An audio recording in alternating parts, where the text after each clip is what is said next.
Pour moi, l'unité, on peut pas s'aimer si on n'accepte pas ses propres ombres. Et on n'est pas dans un monde parfait, on n'est pas dans un monde où tout est beau, tout est gentil, même si pendant longtemps j'y ai cru et j'en ai payé les pots cassés. Et en effet, d'accepter cette part-là, ça permet vraiment de suivre en profondeur et transmuter en profondeur les personnes sur leur éveil ou leur amour personnel. Parce qu'à un moment donné, une personne sera forcément dans sa purgation ou sa confrontation à ses ombres ou aux ombres de sa propre famille. Et parfois, selon les cultures, il y a des ombres qui sont très lourdes. Et pour les accompagner, il faut pas en avoir peur. Là, j'ai eu l'exemple d'un client qui est venu, qui avait une crise cutanée d'urticaire. Donc les dermatologues ne savaient pas ce qu'il avait, donc il m'a dit, j'ai entendu parler de la kinésiologie, je lui ai dit, on va voir si c'est ressort de la kinésiologie, si c'est juste émotionnel, un trouble d'anxiété qui déclenche ça, ou si c'est autre chose.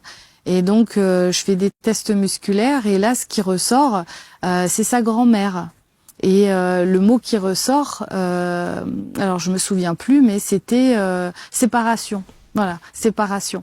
Et du coup, je lui ai dit, est-ce que ça te parle? Et lui, il me regarde, il me dit, ma grand-mère, toute sa vie, elle a tout fait pour faire séparer mes parents. Et j'ai dit, je comprends pas qu'est-ce que ça fait là. Et là, on entend dans la cuisine, parce que c'est un cabinet avec une cuisine, ces affaires qui tombent par terre, les chaises qui tombent par terre, alors que c'est des grandes chaises. Et donc là je dis c'est étrange. Alors pour rigoler, je dis j'espère que c'est pas mamie qui arrive.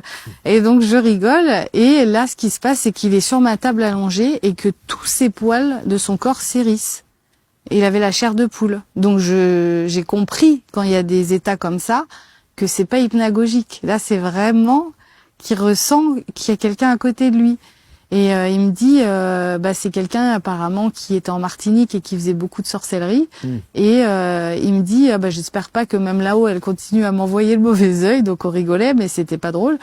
Et du coup je lui ai dit, je sais pas, je vais essayer de me connecter sur des différents plans pour essayer de capter des informations. Et là je lui ai dit, je sais pas, elle me parle d'une maison. Et là il me dit, Sarah, en fait, mes parents sont toujours pas séparés. Parce que ils ne veulent pas divorcer à cause de la maison.